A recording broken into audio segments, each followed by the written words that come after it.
on en a maintenant.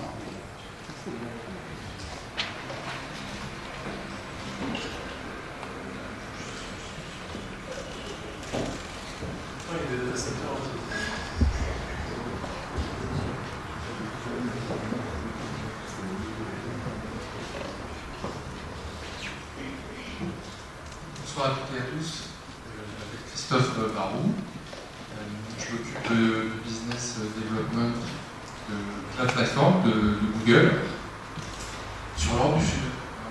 Je voudrais vous remercier effectivement d'avoir invité Google à participer à cette conférence. Voilà, je vais vous parler effectivement de ce que nous proposons dans le domaine du cloud computing. J'ai une question pour vous. Est-ce que je travaille dans l'informatique? Est-ce que vous pouvez me lever la main pour voir? On va dire une moitié. Donc je pense que vous connaissez Google. La partie computing est moins connue. C'est une solution que nous proposons depuis à peu près 2 ans maintenant. Je pense que c'est tout par là. Problème de projection.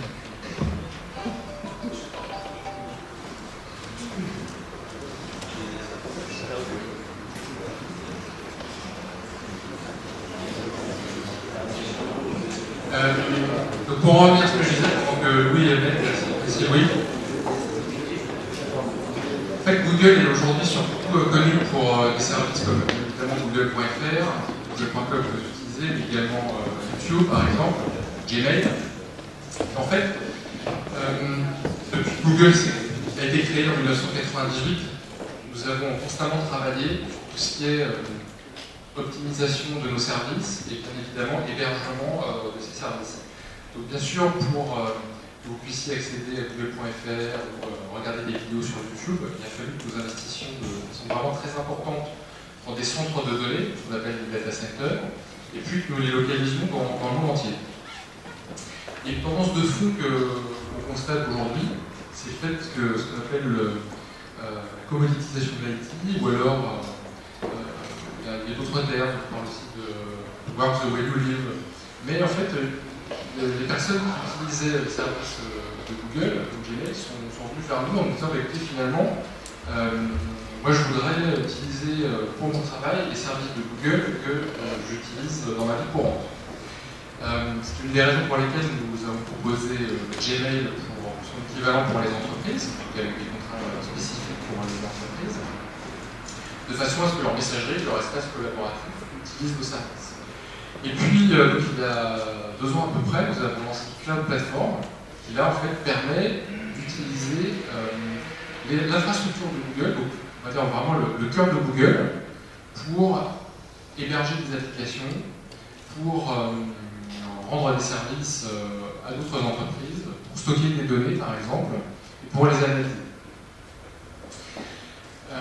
Tout ça en fait utilise le réseau de Google, qui est aujourd'hui un des plus grands réseaux privés dans le monde, et puis toute la R&D que nous avons développée depuis effectivement 15 ans pour optimiser nos serveurs, pour optimiser les temps de réponse.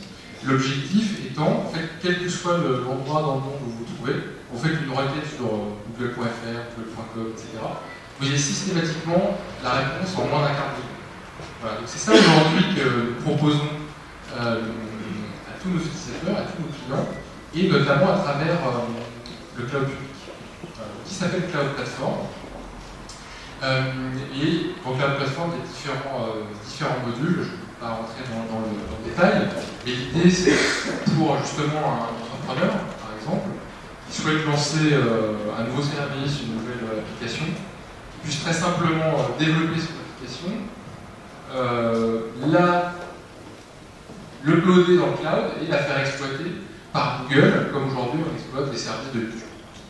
Et en fait, dans ce cas-là, Google va l'exploiter pour lui, va le faire profiter de justement notre expérience dans la haute disponibilité, dans justement la maintenance de ces services, de façon à ce que lui n'ait pas du tout à s'en préoccuper. Donc là, on voit en fait l'intérêt effectivement pour des entrepreneurs parlait des relations entre la France et les États-Unis. L'idée, c'est de faire bénéficier justement à ces entrepreneurs de notre expérience, de la taille que nous avons et de notre expérience. Ça s'arrange pas, donc quoi.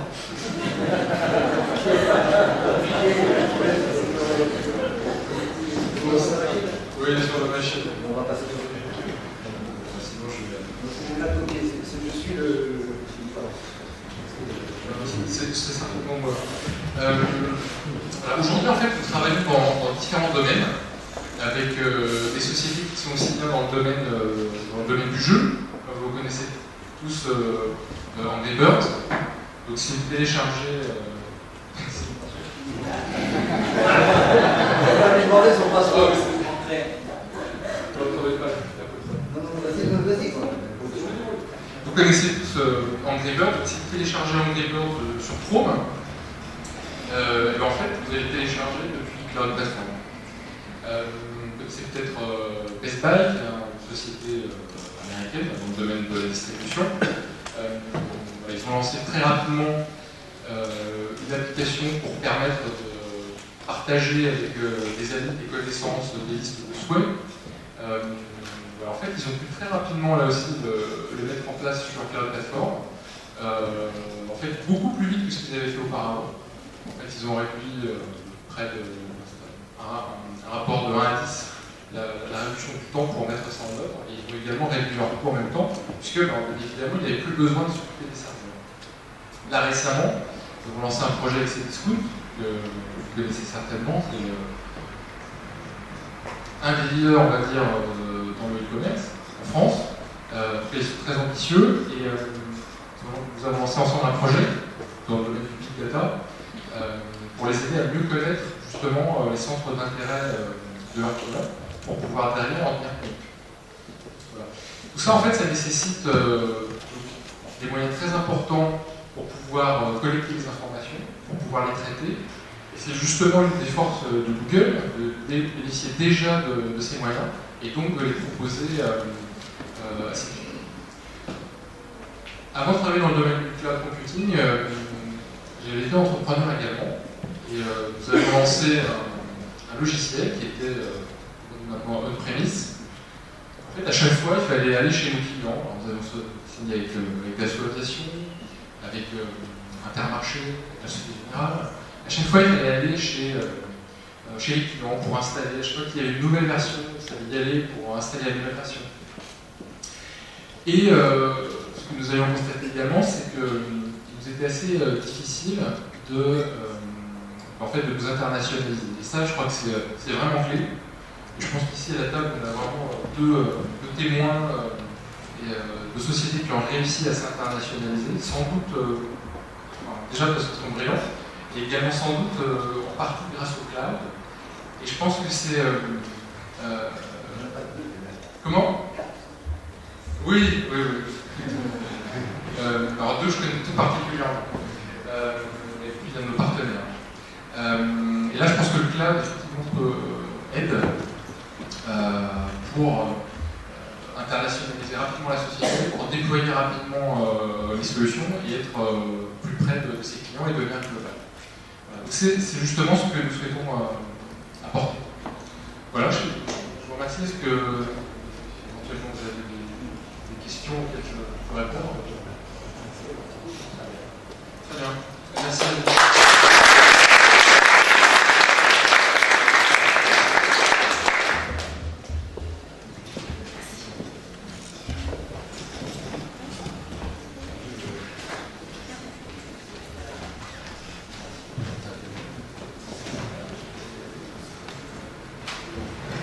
Juste pour dire un mot sur l'organisation, la logique, vous l'avez compris, on avait un utilisateur, les deux grandes plateformes mondiales qui s'appellent Google et Amazon, et derrière Amazon, une autre process, et derrière Google, nos amis de BIM qui sont aussi un des grands clients de cette plateforme. Rachel. Bonjour, vous allez bien? Bonjour. Je vais essayer d'être plutôt rapide. Donc, je suis Rachel Delacour, je suis la présidente et la cofondatrice de BIM. BIM, c'est une solution de cloud business intelligence. Je vais vous expliquer ce que c'est. Avec mon cofondateur, quand nous sommes partis du constat que c'était toutes les entreprises, elles ont besoin de de personnes, d'outils pour analyser leurs données. Sauf que vous avez une offre encore actuelle, qui date d'il y a plus de 20 ans, qui est très onéreuse à mettre en place, qui est très compliquée, très difficile à déployer, à acheter. Bref, ces outils de business intelligence-là étaient très complexes.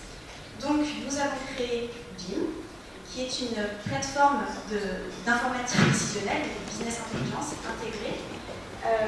Elle est 100% cloud, elle est délivrée comme un service et elle permet à un utilisateur métier de se connecter à peu près toutes ces différentes sources de données, qu'elles soient ces nouvelles sources de données en ligne, type Salesforce, Facebook, Google, Spreadsheet, si vous voulez, ou qu'elles soient plutôt installées, type Oracle, SQL, etc. Donc cet utilisateur métier peut se connecter depuis la plateforme BIM à toutes ces différentes sources de données, il peut analyser ces données et il peut créer et partager des tableaux de bord avec son entourage. Cette plateforme, elle est moderne parce qu'elle est